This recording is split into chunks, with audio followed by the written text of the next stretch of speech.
All right, y'all, so today I want to talk to you about 2 ways to effectively manage water during a drought scenario, or just doesn't necessarily have to be a drought. You could just be in, a dry season.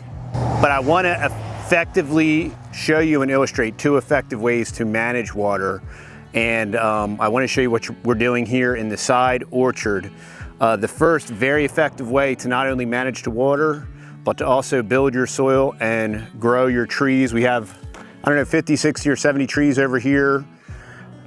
We have a very large pile of mulch that we've been utilizing. We are absolutely in a drought scenario here, and the next 15-day forecast is showing no rain whatsoever. It has not rained for a very, very long time, several weeks. And I want to show you something. This is very powerful, but I want to show you something. So like I just stated, it has not rained for several weeks, but if you come over here, if I dig down into this mulch pile, just 5 or 6 inches, you can clearly see the moisture right there. And this is a very effective way for managing your water. If you heavy mulch your trees, it'll cut down on the amount of water that you need by 50%. One thing, it's going to retain the moisture like a sponge, and secondarily, it's going to prevent evaporation. So I want to show you the other thing that we're utilizing here to effectively manage our water. We have a drip system, and this is just a 1/2-inch poly line. And the best place to get this is in our area is Atwoods. You can get this at Home Depot, but it's much cheaper if you get it at Atwoods. I just have it attached to our shallow well. Each tree has a 1-gallon drip at the base of the tree, so the tree is getting the water where it needs it. And then, because here's what I want to show you. I haven't had these drippers on, but yet just for the last couple of days. And if you notice here, this tree that has just an inordinate amount of mulch on it because of its proximity to our mulch pile is perfectly green. There's no yellowing, there's no leaf drop, there's an abundance of figs on it.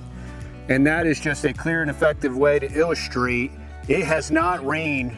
It hasn't really rained for about a month. This tree, I started running those drippers yesterday. So this tree has not had any outside water until yesterday, and it looks completely unaffected. Now, if you come over here, if you start panning across, you'll see a lot of these trees that have been affected, and they're just yellowing. So what I'm doing is I'm turning on the drippers, and I'm heavily mulching the bottom. The only disadvantage of running chickens or any kind of ducks or any kind of birds or whatever with your trees is they're always going to aerate the bottom of the plant, which is fine when it's wet, but when it's dry, you just have to remulch. So we perpetually remulch. Now, the additional added benefit to that is we're adding soil to the base of the tree. That continues to break down. It's managing our water, maintaining our water and hydration at the base of the tree. That water through that drip irrigation also assists the decomposition process of the mulch and the breaking down of the mulch. The mulch that we have is a mixture of hard tree trimmings and some pine straw, and it's a perfect mixture. But now, because the birds have been out here distributing the mulch, now I have to go back and remulch. So you're seeing here where I'm remulching, and some of these trees just look great. Other of them that are larger, the larger leaf canopy they have, the more they're going to be affected because the more water they're required and the more water evaporates off of them. But by remulching the base one, it's going to maximize the drip water that we're dripping on there, because when you're in a really dry season and the ground becomes dry, when you hit the ground with water, the water just disperses. It doesn't penetrate the ground. So by mulching it and covering it, it's allowing that soil to stay active, to not harden and cake and bake down, which in turn maximizes the drip system by keeping the soil malleable, so that when the drippers are on, the water's going directly into the soil. Any water that doesn't go into the soil is maintained in the mulch and can later wick down and feed the tree. So you can see that I've remulched a lot of these trees. I'm saving the large trees for last just because they're relatively, the root structure is so deep that so far they're relatively unaffected. See very little yellowing on that tree. And on these larger trees, the pluots, and some of the larger peach trees, you're just seeing no leaf drop. This is two incredibly efficient and effective ways to manage water in a drought scenario, manage water in a, maybe you're in a area that just doesn't get rain and you have no choice but to manage your water. We have a shallow well, Lord willing, in the very near future, we're gonna have a very deep well, a very extensive spigot system, and we're going to probably, Lord willing, if everything goes according to our plan, we're gonna have an extensive spigot system. So the garden will have a spigot system, each orchard will have a spigot system, and then I won't have to redo this drip system. It's working relatively well.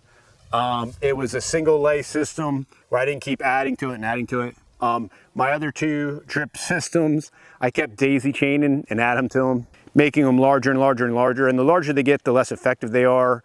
But once we have a deep well and I can have a regulated pressure and I have more hydrant attachments where I can attach directly to hydrants to maintain the pressure, Lord willing, our plan is to run irrigation to all of our food forests so that we have even irrigation, and we can just turn on these irrigation systems and continue to maintain our mulch systems and our mulch levels and just produce that much more abundantly. But I just wanted to show you this in real time. I wanted to show you the viability and the amount of moisture. I wish I could have put a moisture meter in that mulch, but like I said, it has not rained here in a month. If you dig down 5 inches into that mulch, there is still water in there. So effectively, if you mulch the base of your tree with a minimum of 5 inches, preferably 12 inches of deep mulch, it's very likely after 4 or 5 weeks of no rain, there should still be some moisture there, and it should continue to feed the tree, and the nutrients that break down will feed the tree. So that's my 2 tips for regulating your water and managing water in a drought scenario. Like I said, we have a minimum of about 15 more days with no rain in sight, and we have trees with fruit on them, and we don't want leaf drop, we don't want fruit drop, so we need to manage our water. We need to be good stewards of it. And the 2 most effective things that I've seen for managing water is a 1/2 inch polyline drip system and deep bed mulching. And where we are, our mulch is free, so it costs you nothing. A 1/2 inch polyline drip system. The most expensive part of that are the little drip heads. And the other recommendation I want to make about the drip heads is there's two types of drip heads that you can get. The one, there's a regulated drip head, and this is 1 gallon an hour. That's a regulated drip head. If you get an unregulated drip head, it'll just spray water. So if you want to manage the water and be more frugal with the water, you want to get a regulated drip head, and you can buy them at different regulations, 1 gallon an hour, 2 gallons an hour, 5 gallons an hour, but all of my drip heads are 1 gallon an hour. There is not, now 1 gallon an hour going to these larger trees is not enough water for the tree to be optimally abundant, but it is enough water if managed properly with mulch to keep the tree happy, keep the tree healthy, potentially to keep the fruit on there so that you can harvest what you got. So those are my 2 pro tips for managing water in a drought scenario. Like I said, we are in a super legit drought scenario, and we're showing you real time what mulch can do, and we're showing you our orchard in real time, and it looks pretty good for the amount of rain we've gotten in the last 8 weeks. So that's all I got for you today, y'all. Have a great day. We'll see you on the next video. Bye.